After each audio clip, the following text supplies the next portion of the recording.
All right, good evening, everyone, and welcome to the STEM Files. We are the voice of STEM talent and Black culture. On tonight's episode, we'll be asking the question, is there really no cure for HIV and its worst possible result, AIDS?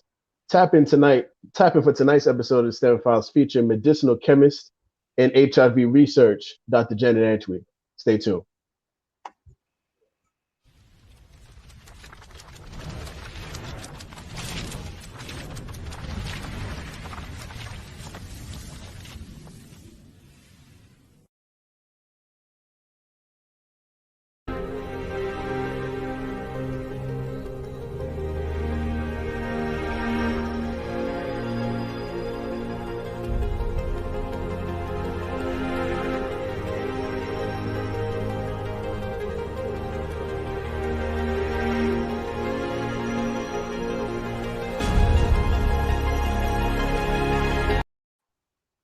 All right, and once again, good evening, everyone, and welcome to the STEM Files. We are the voice of STEM talent and Black culture. I am one of your hosts, Tariq Muhammad, aka Tariq Cardiac. I'm a biomedical research scientist with a background and a focus on cardiovascular pathobiology, which is the study of how diseases form in the heart and blood vessels.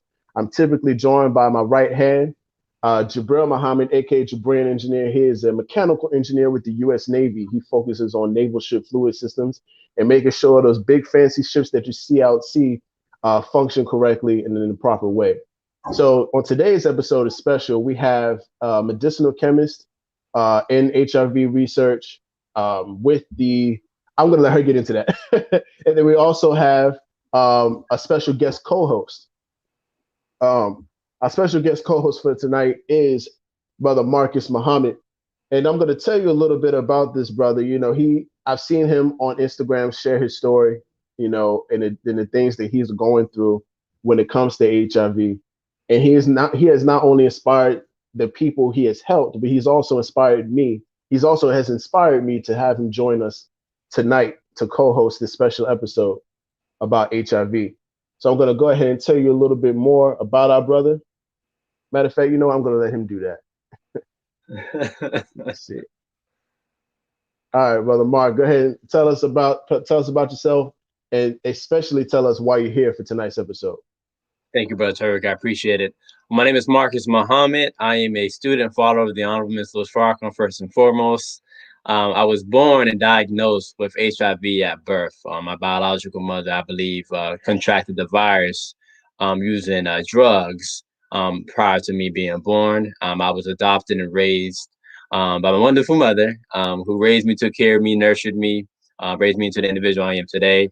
I'm married now with children, two children. Neither my wife or my children have the HIV or the AIDS virus, and I strive to do holistic approaches to heal myself and take care of myself. And then I am using my story, my testimony, to inspire other individuals that may have not only HIV but other afflictions or other illnesses or other painful experiences that they just want to learn how they can use different tactics to overcome it. So I use my story to help inspire other individuals. I'm a new author, just wrote my first book, Transforming Pain to Purpose, Thrive with HIV, entrepreneur, motivational speaker. And so that's what I'm doing. So I definitely thank you again to the both of you all for what you're doing. And I'm one that's definitely eager for us as a people to, eliminate this virus and eliminate this disease along with other diseases off the face of the earth. And that's what I'm striving to do. Excellent, excellent. And as Jabril always says, this show isn't about us.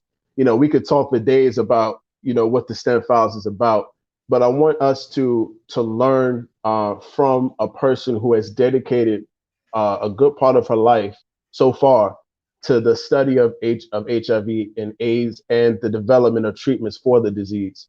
So without any further ado, welcome Dr. Janet Antwi to the platform.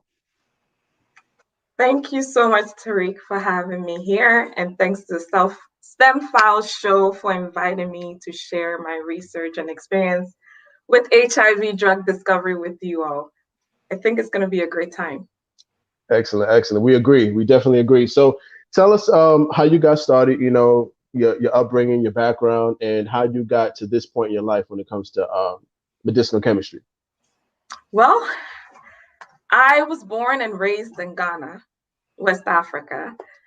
So I moved from Ghana to the US to start my high school education. So I went from from Ghana, I moved to New York City, the Bronx. So I got my high school in the Bronx, New York. Yeah, BX, stand up. Yeah, BX in the middle of it all. Yes. It was quite an experience. The culture shock, the environment, everything I grew and learned through it. So in high school is where I guess my love for chemistry started. In lab, I was fortunate to go to a math and science high school. We had a 4 years math focus, 4 years science.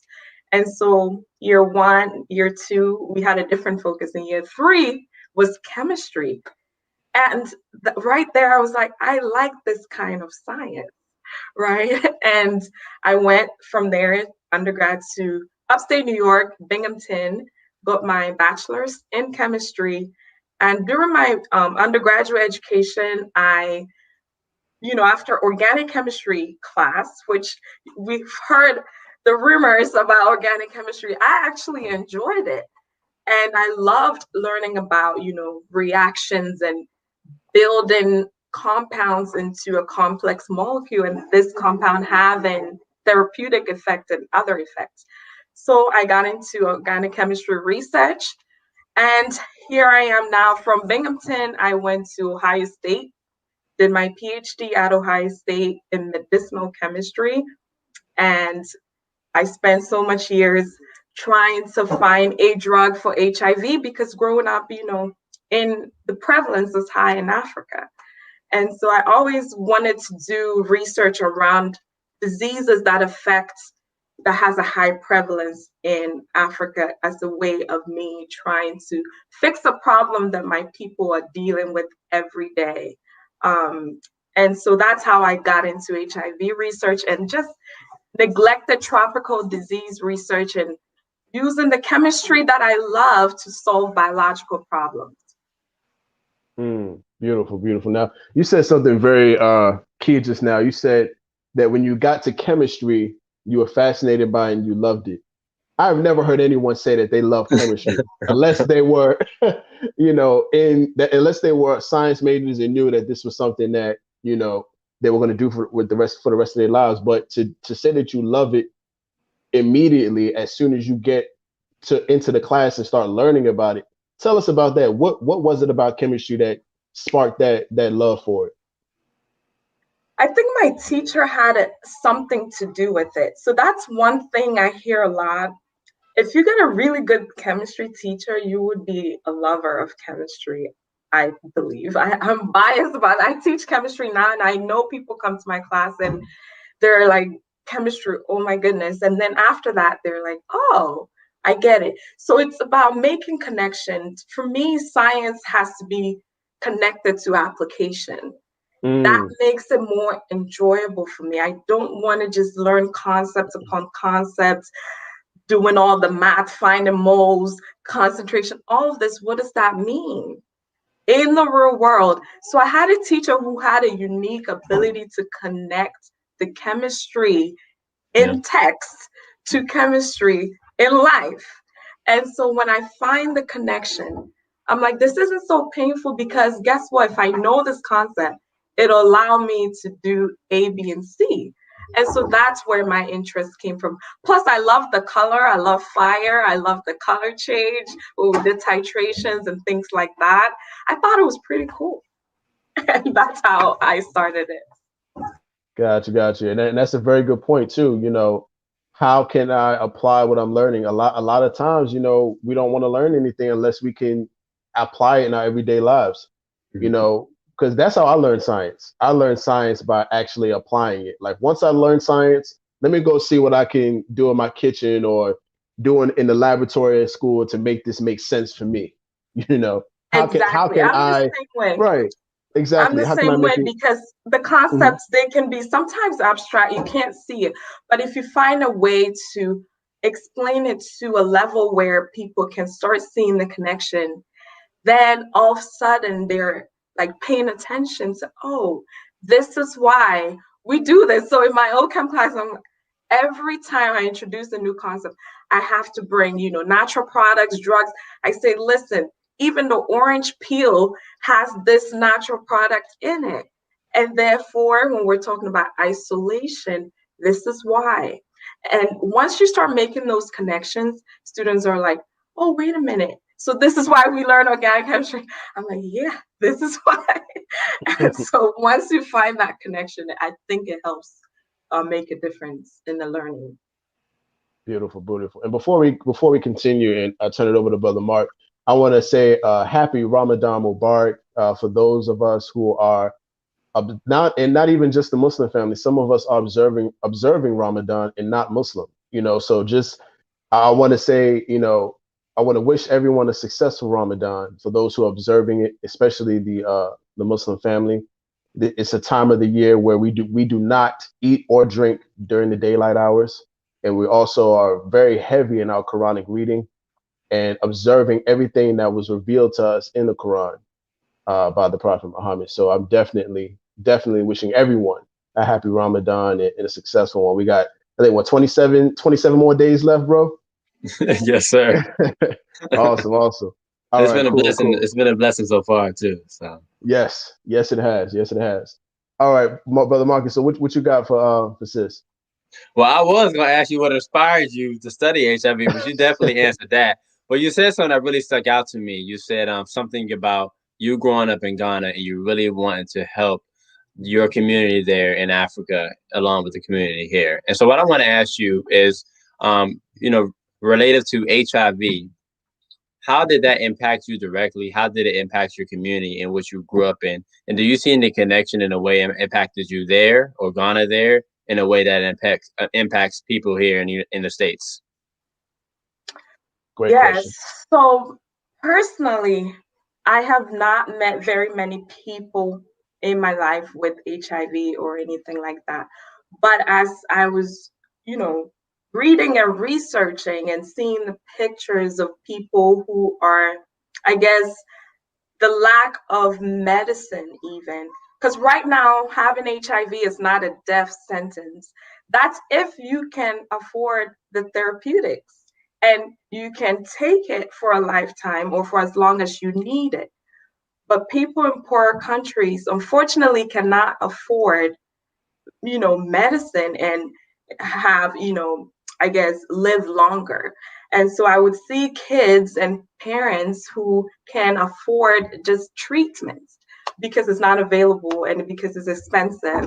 And so those kind of things always made me think, what if drug was readily available? What about drugs? That was way back when I was younger. I was like, what makes it so, why can't people access it easily? And for me, I feel like there's the lack of interest sometimes in diseases that doesn't affect a certain group of people. The support, Right. the push, the money, the funding isn't there unless you convince people that your brother or sister will die from this. If not, if it's so far away, sometimes people that investment isn't there. And so coming here and getting an education here, I don't want to kind of like forget about where it started. So for me, if I get research and I get funding, I want to use it towards discovering drugs for these types of diseases that isn't very popular because some people, they're able to afford. They don't think about it on a day to day, but I do because I know where I come Wow. Wow. That whole interested in a certain area of disease based on what population it affects. That's very important. Do you feel that?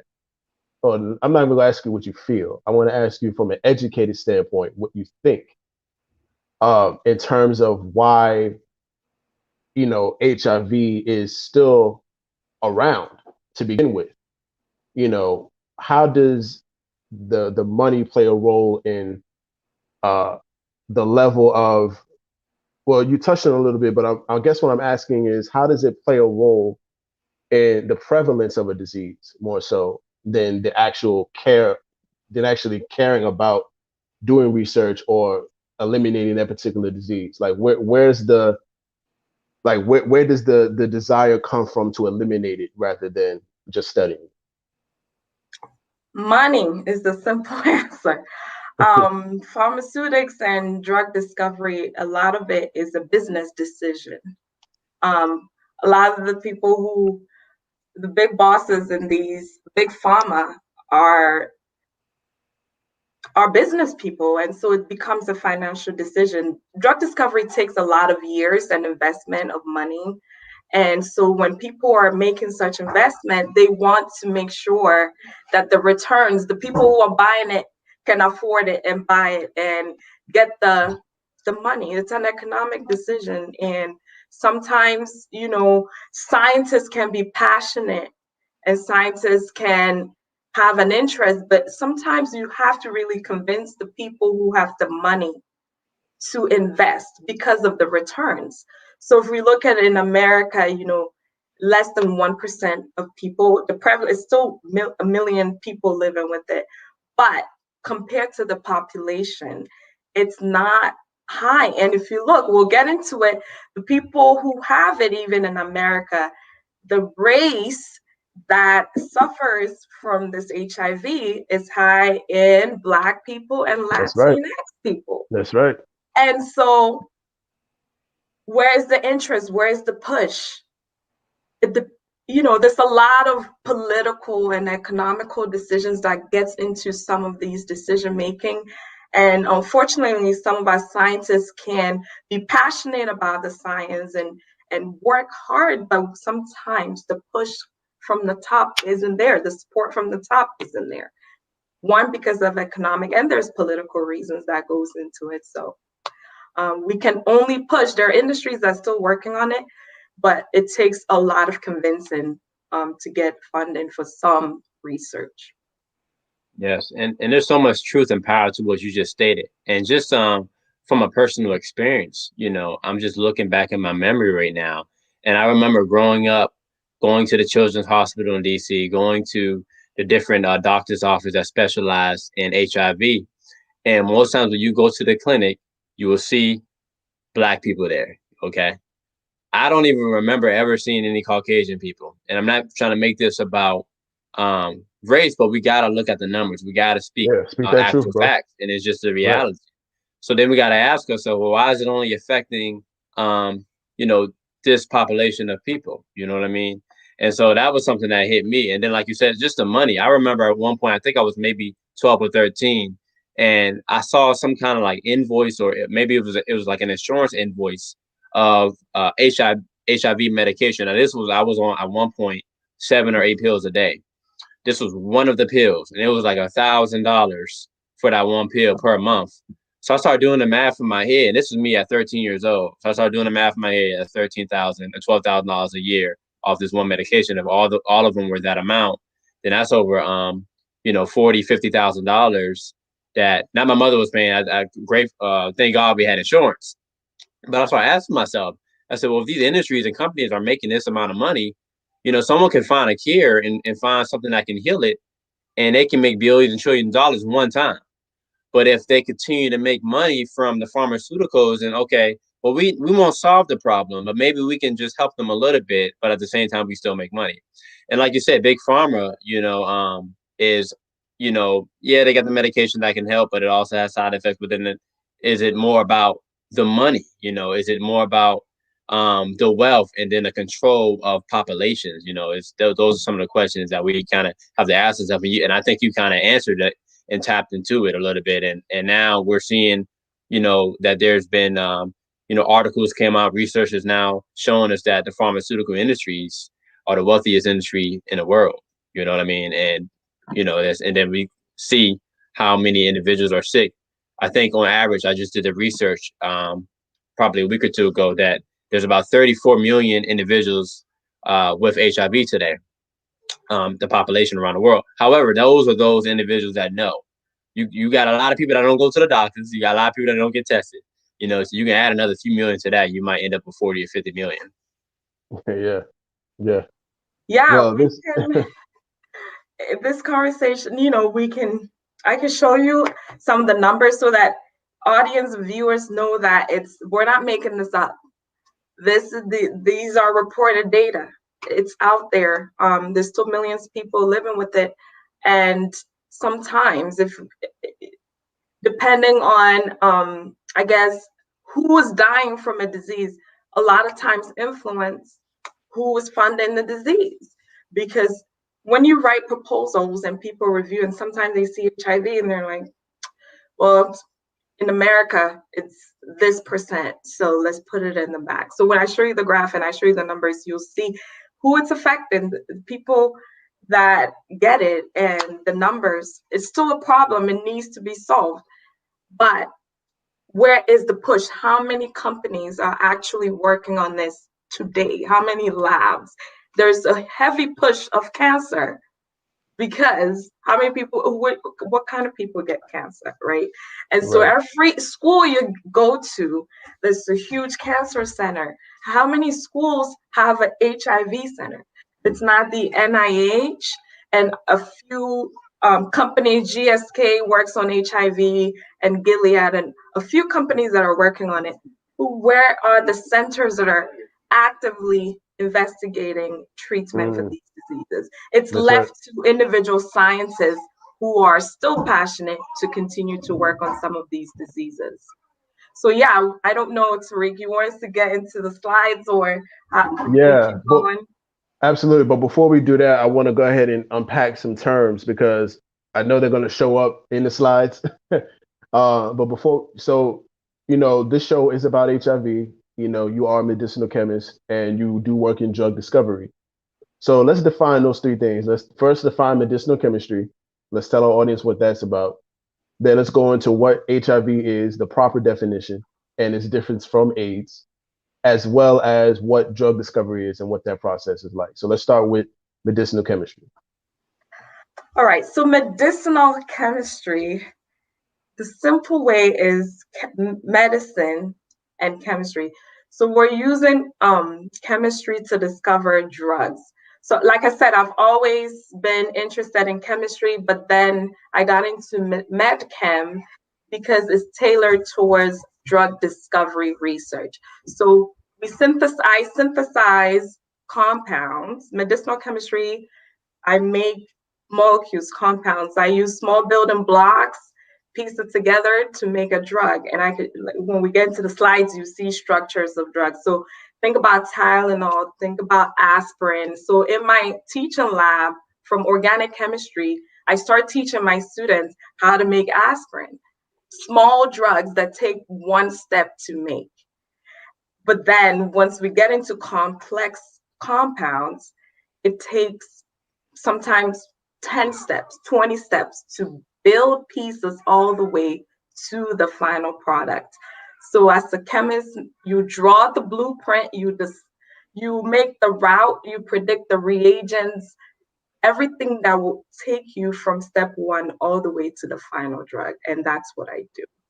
And a lot of my work overlaps with biology because I need to understand the target of the Yes, sir. drug, whether That's it right. binds to protein, receptors, how it's working, the mechanism of action, because we're trying to put these drugs back into human.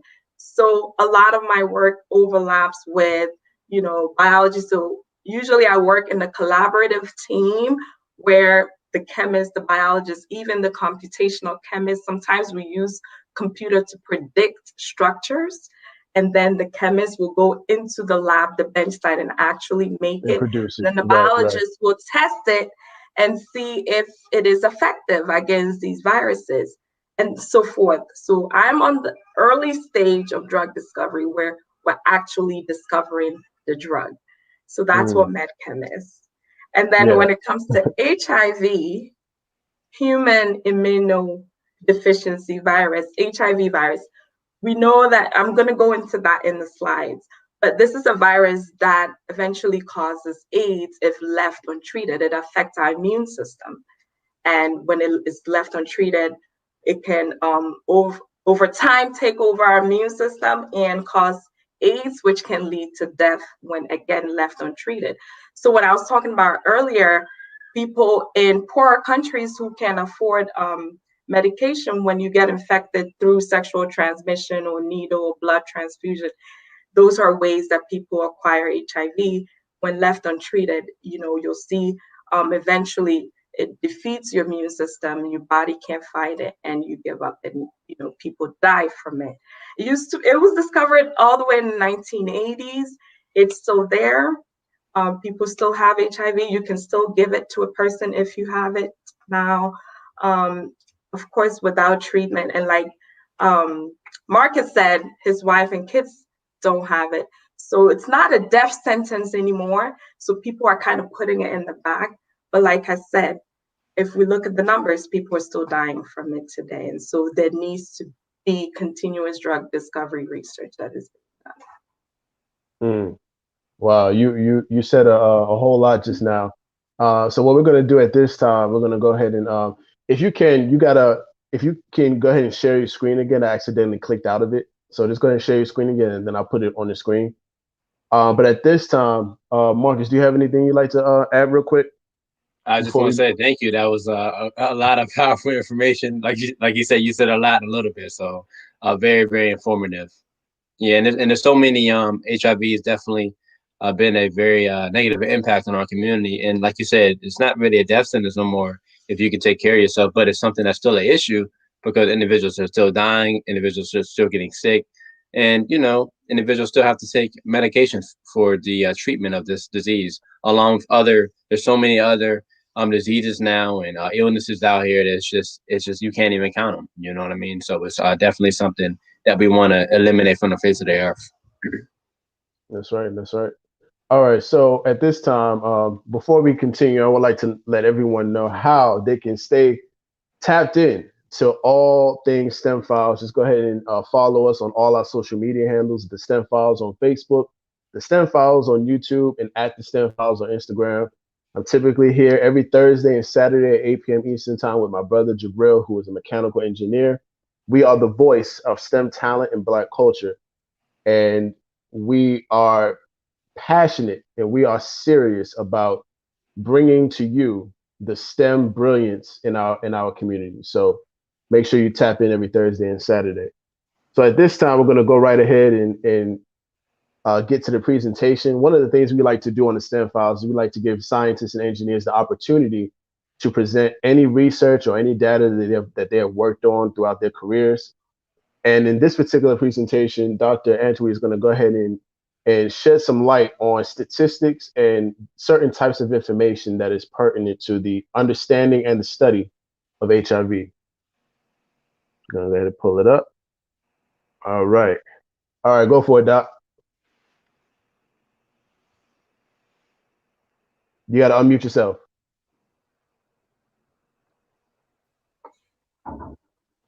There you go. Okay, do you see the slides? Yes, ma'am. Okay, so again, I've already introduced myself. I am currently an assistant professor of chemistry at Ohio Dominican University, a small liberal arts school in Ohio. And my work usually focuses again on designing, synthesizing, and optimizing HIV candidates. So tonight, I just wanted Dr. Antwi, I'm yes. sorry, I don't mean to cut you off. Is there a way that you can replace the big words with smaller words as you go along? Sure. Just for our audience. The first slide has all the big words. But again, any point, if you need me to slow down and explain, don't worry, just tell me. Okay. All right. So just some facts about HIV. I wanted to start with the US before I get into like the world, because we are in the US. So approximately 1.2 million people are still living with HIV today. And about 14% of them do not know or get tested. And so like he said, Marcus, a lot of people don't get tested for this. And also 36,000 people, there are new infections of HIV every year. So there are people living with it and there's still new infections. Who gets this? Not 69% are in this group, gay, bisexuals, and also 24% are heterosexuals and 7% are people who inject drugs. So getting into the statistics in terms of race and sex, as you can see, Blacks and African Americans, Hispanics, and Latinx people have the highest prevalence. Okay. And so if it's broken down by, sexual orientation and also men and women, so it's high in men and then women. And then you could see that when you look at white, Latino, African American, you see that within the whites, the graphs are smaller than Blacks and Latinx people. So these are all the people that are currently living with HIV. And so it's still a disease that needs to be investigated and treated. Let's go into the world. Why do we still need HIV drugs? Because worldwide, there's 1.2 million in America, but worldwide, there's 34 million people still, again, living with HIV. And if you look at this graph here, globally, the dark blue is countries in Africa. As I said, this is like South Africa. I am from West Africa and Ghana. There are still countries in Africa that have HIV. And the problem there is that these are poor countries, and so people are not able to afford medication. And there's still there are treatment options, and I'll go into some of the drugs that are currently available. But in terms of how these drugs work, we don't have a lot of variety. The targets are very narrow. We target the virus, separate from human beings. So we'll talk about that again. There's still no cure, and therefore we need to constantly look for new treatment. So now the question that a lot of people want to know is how this virus works. So HIV virus, and this is a very complicated graph, but I bring it up to highlight some of the areas that are being targeted in terms of drugs. So HIV attacks our immune cells, the CD4 cells. If this yellow thing is the virus, it comes with all its genetic materials. So it has all these enzyme reverse transcriptase, it has an RNA, protease, integrase, and it gets fused into our CD4 cell, which is the cells that are supposed to help us fight infection. That is where HIV goes for. It goes straight into those cells and pretty much affects our CD4 cells. Okay, I don't mean to cut you off again, but let's do this. The virus, let's start with the virus first. So the yellow part. What each of those parts of the virus, what are they for and what are they responsible for? Okay. So the yellow part is, let's say, the whole virus genome, the whole virus.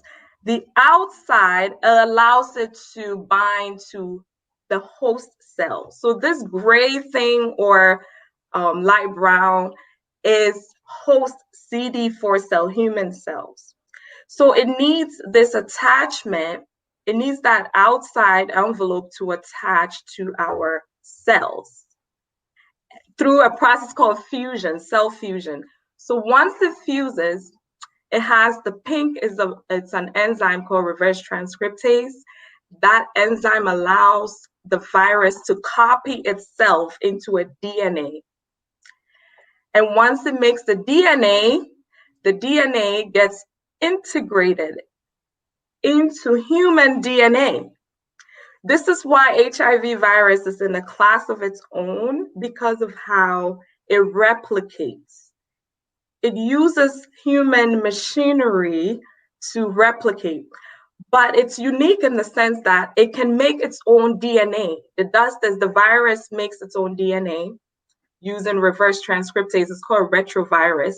It can copy itself backwards and forwards. Typically, most viruses are not able to do that, but HIV virus and a few viruses in the retrovirus class are able to do this because of this reverse transcriptase. When it does that, then it integrates, so blue and red, now it's part of our genome. And then it uses it to make more proteins, replicate, etc. So what researchers do is we try to target the different stages in the viral replication cycle. So we can target it from fusing. So stage 1, we can prevent it from binding to the CD4 receptor. So there are drugs that do that. They're called fusion inhibitors. Then we have drugs that are reverse transcriptase inhibitors, prevents the virus from making its DNA. Because if it doesn't, then it won't replicate and keep infecting all of your CD4 cells, where now your body cannot fight any infection. It weakens your body because it's taking over your immune cells. And then the third step, which is where my research is the integration process. Preventing the viral DNA from getting to our DNA and basically continuing replicating and infecting. It's a cycle, keeps going on and on and on. So all these blue areas, we have protease inhibitors where it prevents the virus from making proteins, etc. So when it goes through the steps without any inhibition, it'll make more HIV virus, more and more and more. But drugs are able to pretty much target it from different angles and slow down replication to the point where sometimes it becomes, you can detect it. So the virus can be undetectable for years, but then it can resurge because your body cannot flush it out because it's taken over your CD4 cells. It's able to replicate, and also it can mutate and have different forms in your body, etc., etc. So question that a lot of people like to ask is, why isn't there no vaccine? Why isn't there a vaccine for HIV? And I've mentioned some of the reasons earlier, but vaccines protect us against diseases, not infection. HIV stays as an infection for a long time before it goes to the actual disease, which is the AIDS. And a lot of times it doesn't progress to the AIDS. And so vaccines are targeted for diseases that have been, you get exposed, you get this disease, your body now knows this disease. The next time it comes back around, it can, we can give you a vaccine and it recognizes it, and you don't get that disease anymore. But HIV, our bodies cannot fight it. So the vaccine also typically mimics the immune reaction from people who have recovered. Most HIV patients don't recover. It can go again dormant for a long time, and it becomes, we cannot detect it for years, but then eventually it will resurge. So most people have it for a lifetime at the moment. Unless we're still working, we're still praying for a miracle to happen for us to defeat this notorious virus. It's in a class of its own, like I said, because of how it replicates.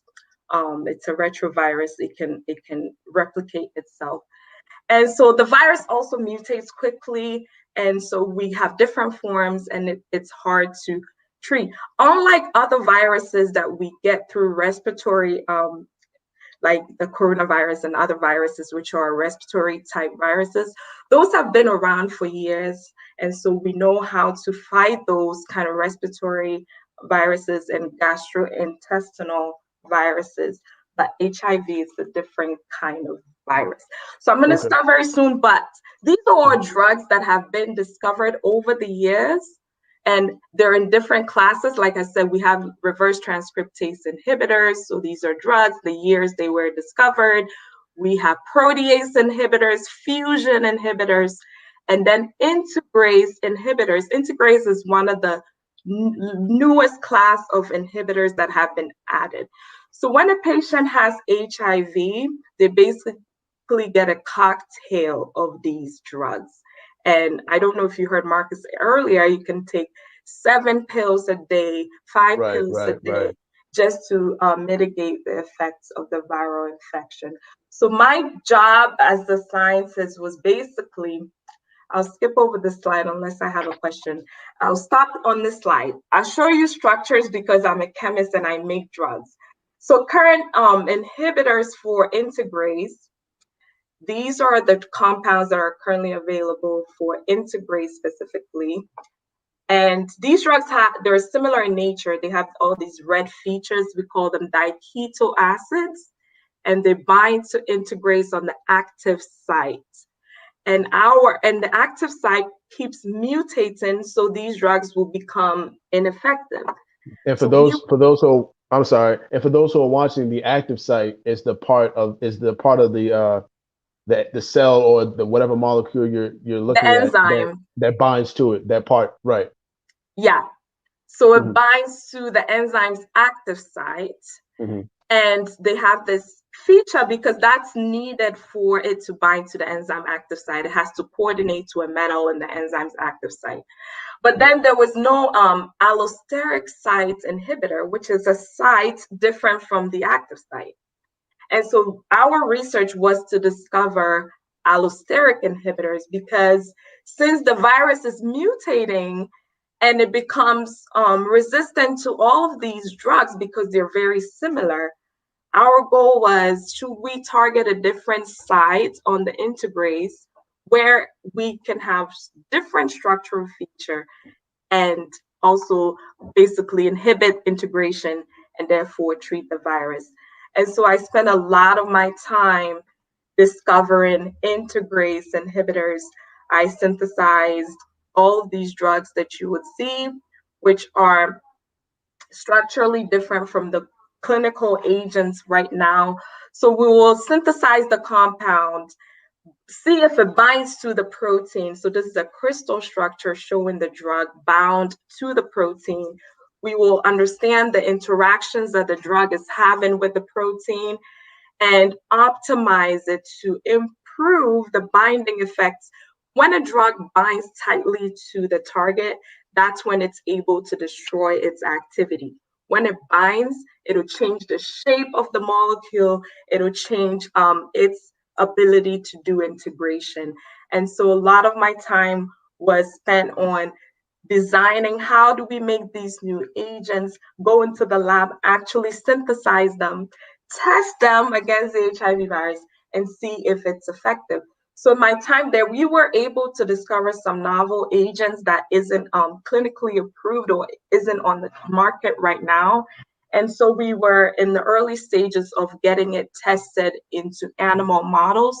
We did a lot of the cell tests and we realized that it's able to inhibit integration. And so from the cells, then we'll go into animals, from animals to people, FDA, all that, and then it gets approved one day as a drug. And Okay. so I want to stop here and see if I can answer any questions or continue or show new slides or whatnot. Yes. But Is it okay if I before ask? you ask the question, Okay. bro, before you ask it, what we're gonna do, because we're coming up on about 15 minutes left. We're gonna ask that question, and then we're gonna go into the different things that you're doing to fight HIV, brother Mark, and then we'll also go into the therapies we've seen in the past with Dr. David Koish in Kenya, and then we're gonna also get to a question from our audience. Okay. All right. So go for Oh man, Tom, we gonna need a part two. Well, it. when you say mutation, and I think I understand what you're saying, but just for more clarity and also for the audience, when you say that HIV mutates, does that mean it's like just in a new form? Is it a new virus? Because to me, it sounds like certain medications won't work for this particular mutated HIV virus. So Okay. does that mean that individuals can all have, let's say you take 10 people, each of those individuals, let's say they have HIV, but they can have different mutated versions of HIV virus? Does that? Yeah. Yes. So what the mutation is, the DNA, we can have the nucleotides, A, T, G. It can change the arrangement of it. So it's not completely mutated. Usually the active site, so if it's, let's say it has certain amino acids there, alanine, tyrosine, or whatnot, to coordinate to the drug. Now it'll mutate from alanine to, say, cysteine, a different amino acid. So even one amino acid can lead to a different function of the protein. So proteins are made up of amino acids, and if any of them get swapped, And why the viruses do that is because when you're synthesizing protein, you're adding amino acids. They can add a different viruses and bugs and all of these pathogens are very smart. And so when they realize that if I put amino acid here, there's something that inhibits my activity, it won't put a specific amino acid there. It changed the nature of it. So sometimes it doesn't integrase, it still integrates. However, the makeup of the active site can be slightly different, and so it doesn't bind to drugs the same way. So yes, there are differences in the proteins. It's still HIV, but how it binds and the shape, the geometry will change in a way that now the drugs are ineffective. Yeah. Well, I'm gonna use this part to go ahead and ask the question from the audience. This is from the Black Math Academy. Is the mutation of HIV/AIDS unique from person to person? Because oftentimes when you think about mutation often happens when the virus jumps from one host to another and then translates itself into the cell, and then it becomes a whole a rearranged, in a sense, a virus. So talk about how the virus mutates from person to person, and and then also what is the most effective way to prevent the binding? Okay, so we've characterized some of the mutations. So there are crystal structures of, say, integrase, what it is supposed to be. And then when a patient, when we see that a patient is no longer susceptible to a drug, we can see what that protein is and characterize some of the mutations that have happened. So yes, it can change based off of individuals and the cocktails that you're taking. So there are different cocktails, the antiretroviral agents. Some patients have a different cocktail from another. And so depending on what you're being exposed to as a patient, then your mutations can be different from another person's mutations. And so it takes time for it to be characterized to figure out exactly what your individual mutations are so that we can treat it as a whole. But yes, these mutations are not predictable. The virus does it, and sometimes we can't track at what stage it happens. We find out after the fact. Sometimes that's what happens after the fact. We'll see that, oh, drugs are ineffective because of mutations, and it's different. It's different from patient to patient. Some would have this kind of mutation, but you'll see that over time, a certain population will have the same mutation. And then a certain population will have the same mutation. And so then we can pinpoint that these are the 2 or 3 variations of the virus that we have, and so that we can treat it. It's not very rapid as it sounds. It takes time to change its form. So would you say, and then I'm gonna go right into some questions I have for Brother Mark as it relates to his situation, but would you say that we can apply this same knowledge and this same understanding to the coronavirus and the different types of, and the SARS-CoV-2 virus that we're dealing with now, in terms of mutation and how it mutates based on the genetic information that it comes across per person? This is for me or for him? This for you. Okay. You said Brother Marcus. No, I was gonna ask him a question after I asked you that one. Gotcha. Okay, yes. So it's the same idea. Viral infections that are treated by vaccines and whatnot, whether it's tablets, pills, vaccines, injections, same idea. When there is a mutation and we identify it, then you have to mitigate it differently. You have to change the vaccine or the drug so that it binds to the new isoform. Otherwise, it won't be as effective. So once we characterize it, then we go back to the design of the drug and design it in such a way that is now effective for the new form, if that makes sense. So we go back and forth, and that's where the research comes in. Once we characterize, we go back and remake a compound, try to kill it in this form. And then if it changes this form, we have to go back and reinvent all the time. That's Got you, why got you. infectious disease research is big and it's difficult because we're always battling with um, resistance, drug Yeah, resistance. yeah. It definitely raises a lot of questions with the current vaccines that are out right now for COVID. So, if you had any type of, if you wanted to seek some type of understanding as to why, uh, if as to how this vaccine would perform in the world today, especially as it relates to the mutations, I think that's Yep, a good way to look at it. And right. now you have some understanding. Exactly. Yep. Um, right, right. So this question is from Mark. With you, and I'm glad I did this show like this because we have the scientists and then we have the non-scientists. But Mark, you've been you've been very scientific with the way you approach HIV as a person living with it and as a person dealing with it and coping with it, not only biologically but mentally. So talk about the different things that you've done personally to help uh, strengthen your immune system so that this virus is not taking over your life like it would normally do for someone else. Okay, I will do that.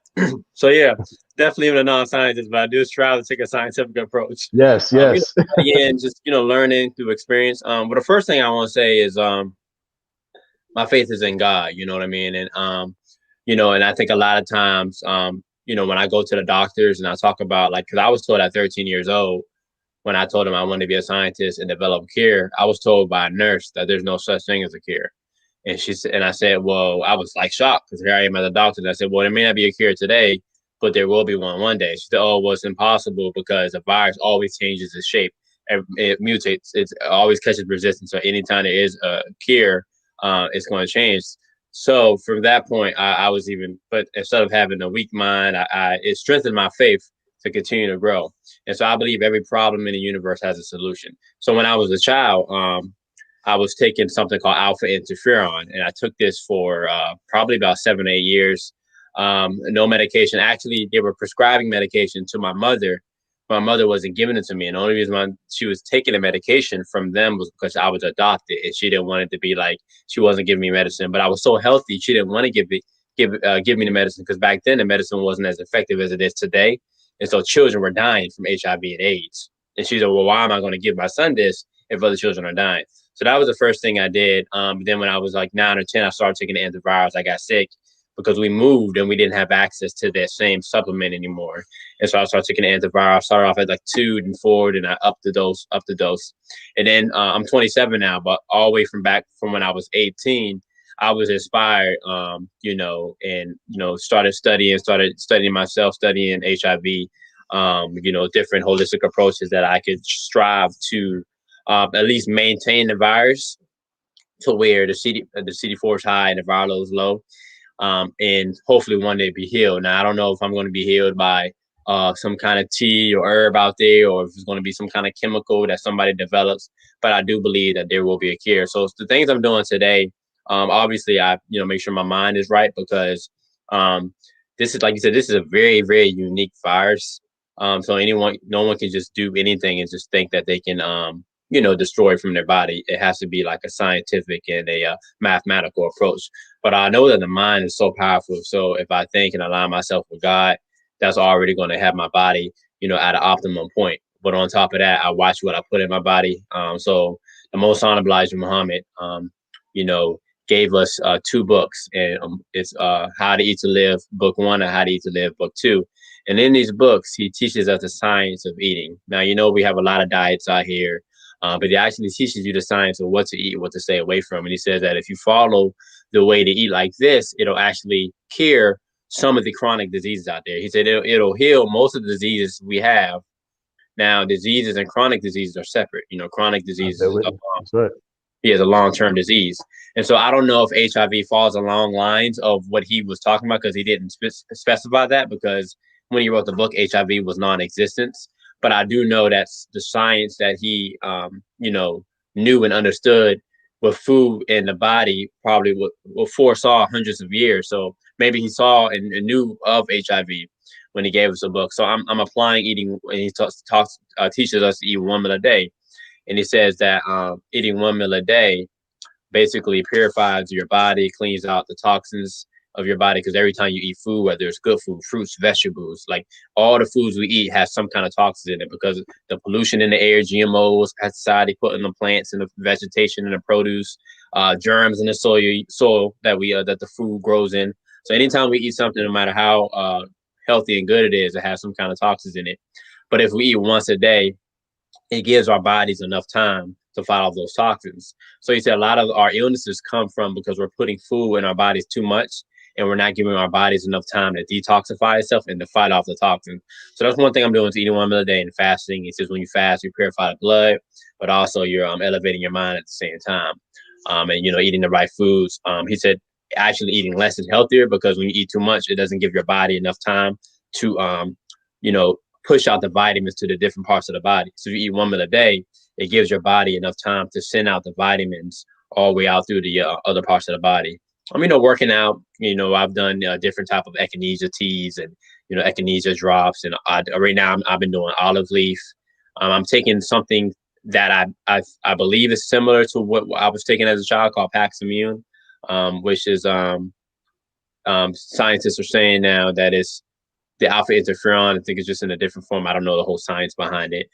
So those are some of the approaches that I've been doing. I do, like, sometimes I do shakes with spirulina in it and stuff like that, and different types of vitamins. But I find anything I can find that basically, I've done a lot of I've done black seed oil, like I've done a lot of things, and some of them were more effective than the others. Oh, another thing that's I've been doing, and I haven't probably drinking it probably the last couple of weeks, is a raw milk. And so the Most Honorable Mama also talked about the benefits of drinking raw milk. And I know there's a lot of vegan diets out here and stuff like that. However, he said when the cow is fed a right food and raised the right way, you can drink the milk just as it comes out. Right? We're taught in the nation right now to actually slowly boil our milk, because even if the cow is raised properly, we don't know what kind of grass they're being fed, the pollution in the air. But if you're drinking pure milk, it's not toxic like the milk we drink in the stores. They don't have those added chemicals. They're not taking away all the nutrients from it. And there's research now that's been shown that raw milk actually has alpha interferons. Now, I'm not a scientist like you all know, but you all probably can bear witness and maybe explain a little more that alpha interferons, your body naturally produces it. Right. It does something with the receptors in the HIV, to where I don't know what stage, if it prevents the actual binding. I think that's the stage. It prevents the binding from it. And so there's dosing of the alpha interferon in the raw milk. So those things I'm doing, and it's been a learning experience. And this is something that, like I said, I'm on a journey. I've been on a journey my whole life, 27 now, and sometimes my success is better than others. Sometimes my viral load goes high, and I might have to get on the medicine. Because I'm not. I have faith in God, but I'm not crazy at the same time. I got to make sure my body. But I know that I'm confident enough to know that there's a cure out here. And so when I see individuals like yourself and Tyreek that's super passionate about what's happening in the world and really the truth and healing individuals, like, that's powerful, and that touches me, because that's my mindset. And I feel like if we had more scientists like you are out here that say, all right, we got to find a treatment that's going to eliminate it. You know what I mean? Not just treat it, but eliminate it, you know what I mean, from the face of the earth. And that's where we need to go. So those are some of the things I do. I do a lot of other stuff too, but I'll be here for a whole hour. It's, like I said, it's been a process. I've tried a lot of supplements, and I've even tried. I do sea moss. I do raw honey. I do sea moss tea, raw honey tea. I'm drinking a shake now. This has sea moss in it right here. Sea moss and something called green powder, which is like spirulina and cinnamon, and some other vitamins and stuff and nutrients in it. And so, and I actually went to Africa, and I was in South Africa, and, I went there, and I don't know, and, I was doing, I was like on a spiritual journey, but I don't know what I did there, but it was a long story. But when I came back, my numbers were undetectable, and I was there for like a month, no medicine, nothing, you know what I mean? And so it's definitely a way out here to be healed. We just got to find it. Right. And you said something very important too about the Honorable Elijah Muhammad, because in my research, in my work in science, so to speak, most of my scientific endeavors come from How to Eat to Live.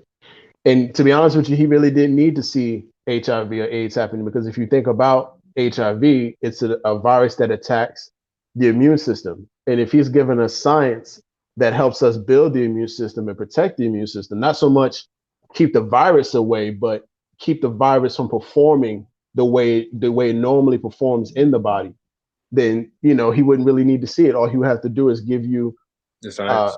the food, right, the science, the proper time to eat, what to eat, and you'll be straight. Now, and just to kind of shed some more light on interferon, it is a molecule. It's what you call a cytokine. So a cytokine is pretty much a molecule that moves from cell to cell.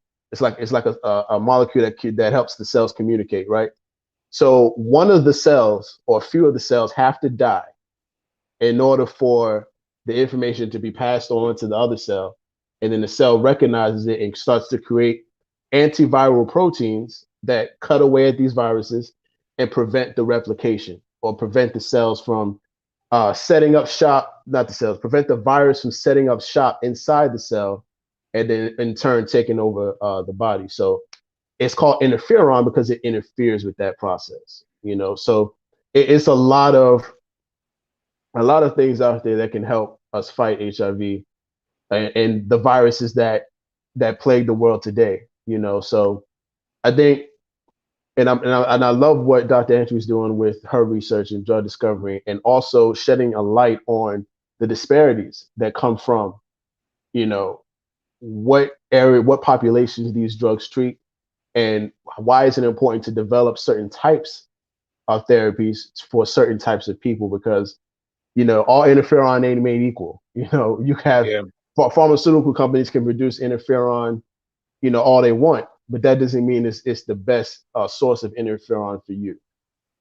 So make sure you study as much as you can about interferons and about the companies that produce it and the products that contain it. So and that's one of my, if we have a couple seconds. Yeah.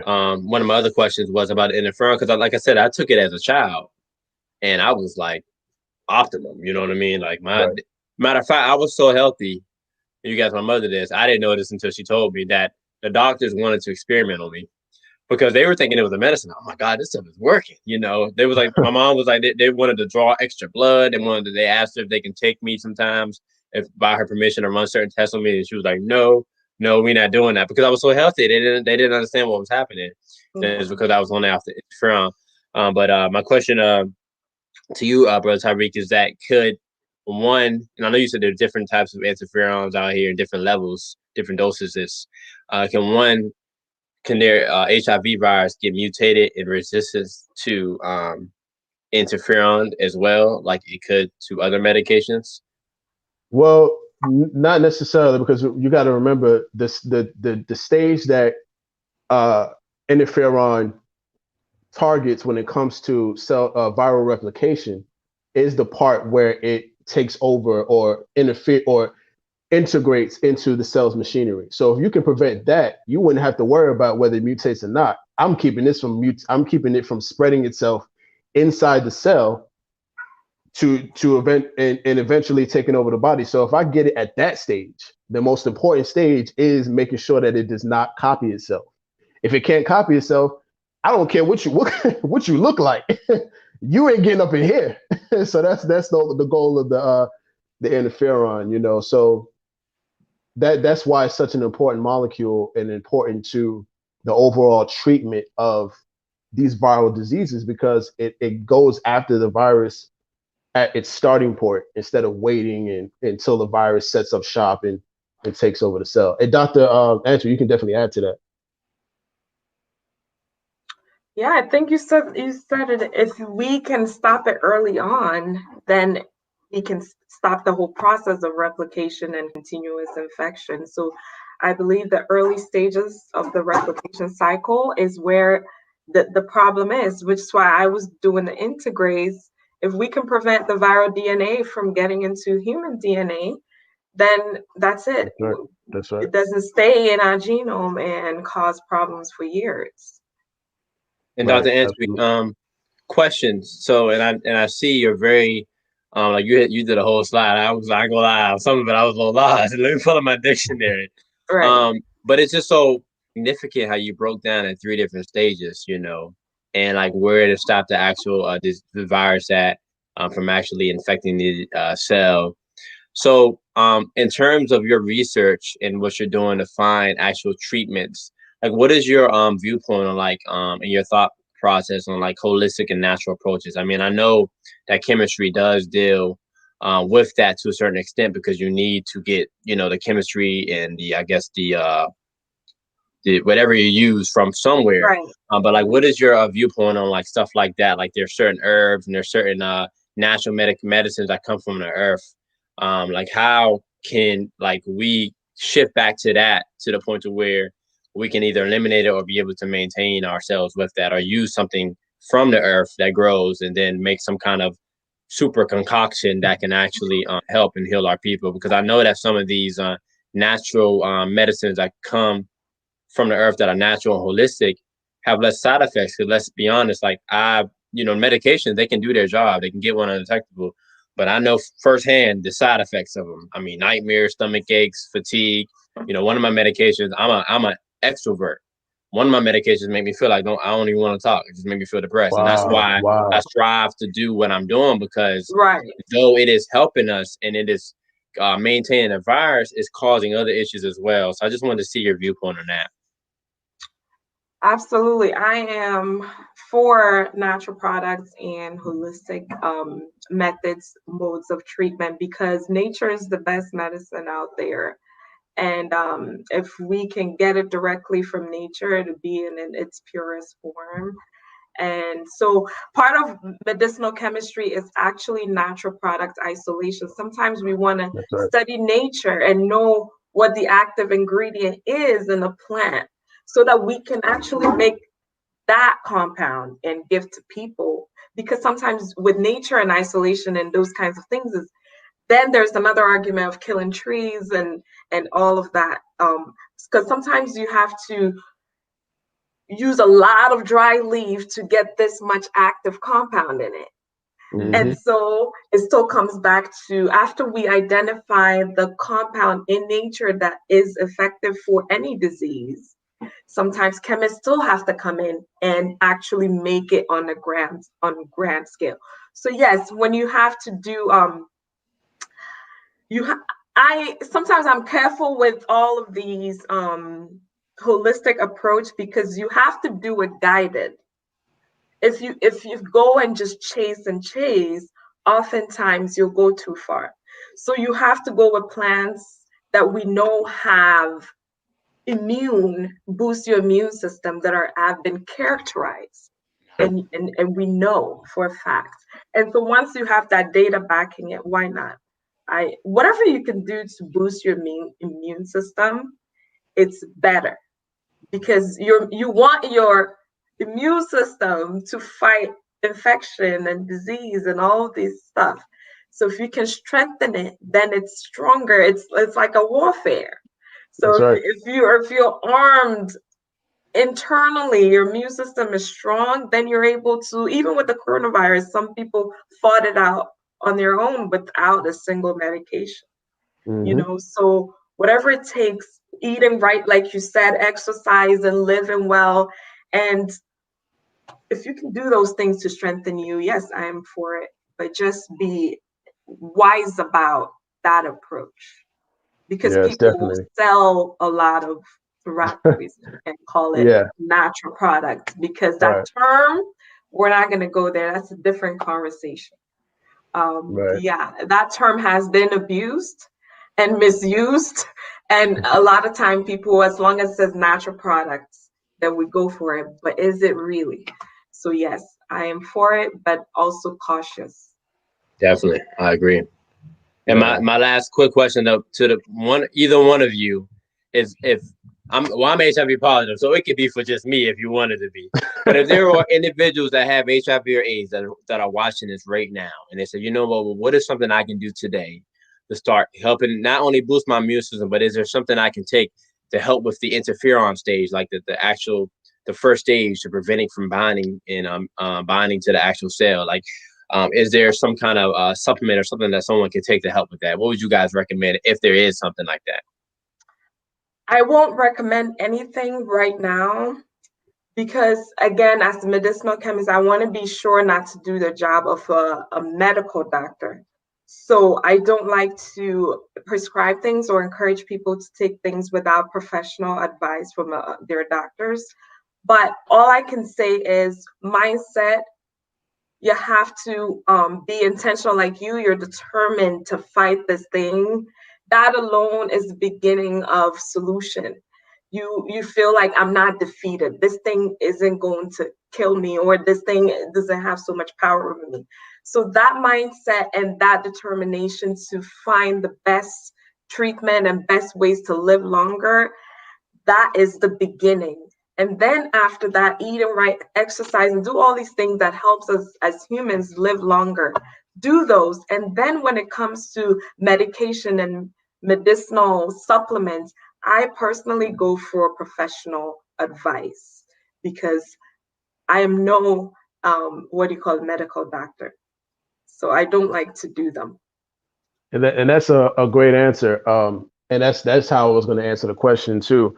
I work with physicians and other scientists that have treated people who have HIV and have successfully been able to reduce the viral load that is present in their blood. And one of the products that they use is something called ImmunoBoost 100, and it's a product that helps to boost it. It's a supplement that helps to boost the immune system, and it has had amazing effects on not only HIV but as well as COVID-19. So I would definitely check that out. There's a source that uh, produces it called Nature's V, and you can find it at natures-v.com. Once again, it's natures-v.com. A very, very, very high success rate in keeping that viral load of HIV down, as well as helping to combat COVID-19. So definitely check them out. And Brother Mark, I hope that answered your question. Yes, sir. Thank you. Thank to both of you. Okay. I appreciate that. Excellent, excellent. Yes, yes. So, well, family, for those who are watching, this has been the STEM Files, where we highlight the best and brightest in science, technology, engineering, and mathematics in the Black community. You can find us on our social media handles at the STEM Files, YouTube, the STEM Files, and on Instagram at the STEM Files. Typically joined by my right hand, who is currently on vacay right now, enjoying himself and his family, Jabril Muhammad, aka Jabril Engineer. So closing remarks before I promote the next show, and we also have some materials that Mark would like to promote as well. So closing remarks. I forgot. Antwi, oh, I didn't forget. Dr. Antwi, can you go ahead and give us some closing remarks? Just from a scientific perspective as well as a human perspective. What would you like to say to the audience before you leave? Yes, as a scientist, I want to assure the HIV community that we're still working on this problem. I agree. Every time I go into the lab and I'm trying to make another compound, I'm waiting for a day where there's a cure, there's a solution, there is a breakthrough that we can overcome this virus. We're doing our best, and we haven't forgotten about, HIV. The world may not be talking about it, but some of us still are passionate, and some of us are still working, and some of us are still fighting for us to get rid of this virus once and for all. So you can follow me on social media, Dr._J_Antwi. I am on Instagram. It's J, not Janet. Oh, Janet. Okay. So just ignore the A and E T and just focus on the J, and you got it. So yes, I am on social media. You can connect with me there, LinkedIn. You can just look up my name. And yeah, I'll be more than willing to answer any questions anyone might have. Awesome, awesome. And you can also find some more information on Dr. Antwi's research in the link the description. There's a link to her link tree, and you can find a lot more information about her research. And for the question from the Black Math Academy, you asked what are the numbers. She actually, before you came on, she actually did a presentation on the numbers and how many people are infected, death, race, and all that. So after the show, watch it back. Right, just go ahead and play back the show, and you can definitely catch it there. Now, yeah, it's all there. Right. So, Brother Mark, I know you got a book out. you got something that you want to promote, and it's about your life and your journey so far. So tell us about your book, man. Yeah, so it's my oh thank you. Yeah, well, there's the title, Transforming Pain and Purpose, Thrive with HIV. Yeah, this is my first book. It's been on my heart to write this for years now. And I finally was inspired last year to take a step out and just make it happen. And so basically, it's my personal journey of being born with HIV, some of the trials and tribulations I had to overcome as a child, as a teenager, now even as an adult. I go into being adopted, to talk a little bit about my biological family, my mother, and how she passed and how she contracted the virus.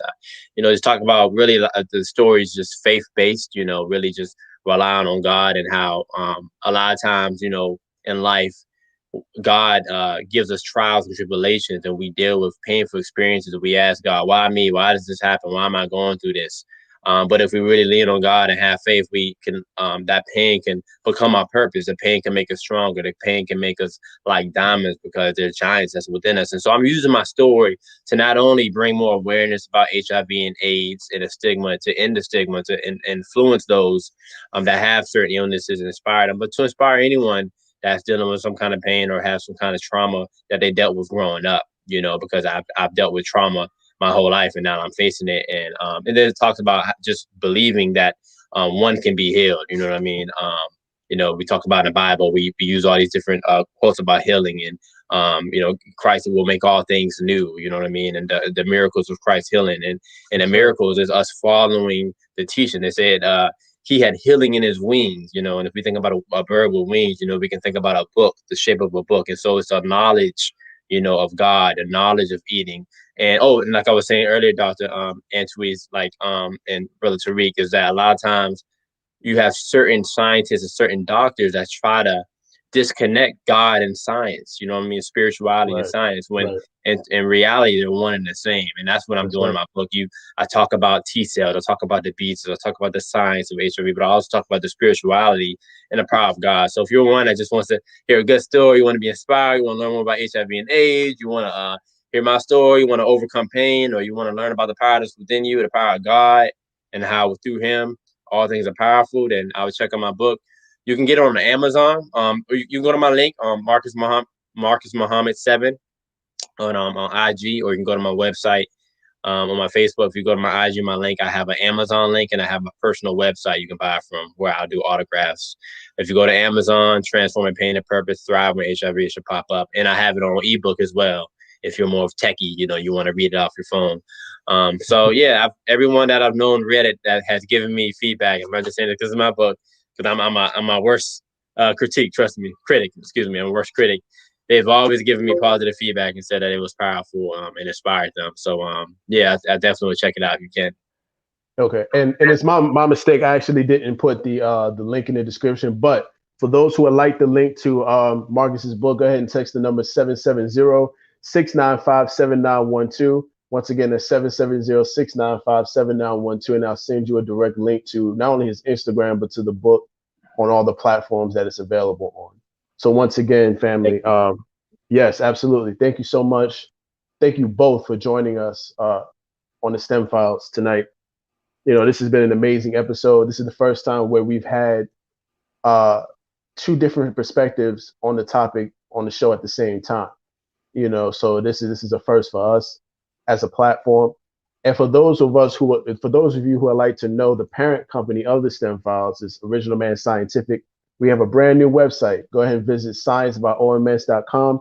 Original Man Scientific is a research and development company. So the different things that Dr. Antwi was talking about, we're having Black scientists who are invested in our communities doing the scientific research and the different things that it takes to develop these products. That's what Original Man Scientific is all about. So definitely visit us at sciencebyOMS.com. Once again, that's sciencebyOMS.com. All right, family, for those who are watching, once again, this is the STEM Files, the voice of STEM talent and Black culture. Before we conclude, Mark, is there anything you'd like to leave the audience with? Just thank you all for tuning in, and thank you, Brother Tariq, and thank you, Dr. Antwi. Thank you. Thank Thank you you. for having me. I really enjoyed myself. It was a great conversation. I've never actually talked to someone who's HIV positive before. Oh wow, really? Wow. Wow, man, Look at that's that. that's powerful, you know. And So I'm yeah, sitting here thinking that in my no, mind that you've had, experiences with them no, before. Yeah. I have seen cells that I had HIV. Well, we not that bad. See, I'm just Man, and So look at yeah, that, because I when have it, like mhm. talked to them one on one. You're the first. I've seen, people, but talk to them in this kind of space. You're the first. Thank you. So And thank now you you for have a different sharing. way of right. Now you have a different way of looking at your research from a scientific perspective. Right. And because when I booked you for the show, I was like, I got to get some, because Jabril, he's on vacation, so but I wanted to make sure I got somebody on the show who can not only talk about HIV but come at it from a personal perspective.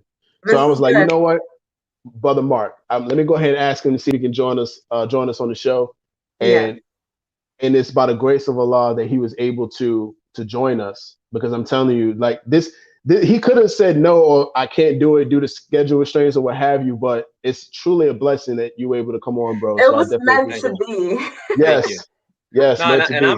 I'm inspired too, because I was, I just started. I'm working on starting my organization, and I always think about meeting different. Because I'm not a scientist. I was actually studying to be a doctor. I shifted my career path a little bit. I'll talk about Not that later. The not too reason. late, bro. Yeah. Not too late. But I really want to work with scientists and doctors like you are, that's passionate about finding cures and really doing the true research, you know what I mean, and really trying to solve problems. So I'm in your corner. I'm rooting for you. You know what I mean. So Yeah, I totally have faith in we're the. connected now, Yes, so ma'am. Yeah, you got my IG. I got we're yours. expanding our network. So now we're connected. Now if I have a talk and I need to invite you, of course we're not connected. So thanks for There we having me. go. There we That's go. what Let's the do it. STEM files is all about. Yep. Thank you. So excellent. So once again, family, thank you for tuning in. Ramadan Mubarak for those who are observing the holy month of Ramadan. And next time, matter of fact, this coming Saturday at a special time of 12 p.m. Eastern time, we're going to be interviewing Sister Naya Sia. She is an architectural uh, design student. She's only 19 years old, but she'll be giving us insight into architectural design from the eye of a woman. So definitely tune into that. She's very talented, very gifted in architectural design, has already designed countless things and hasn't even finished school yet. So definitely tap in this Saturday at a special time of 12 p.m. Eastern time. Once again, it's 12 p.m. Eastern time. All right. So stay tapped in, family. And once again, thank you all for tuning in. Peace. Bye bye. Peace, fam. Peace.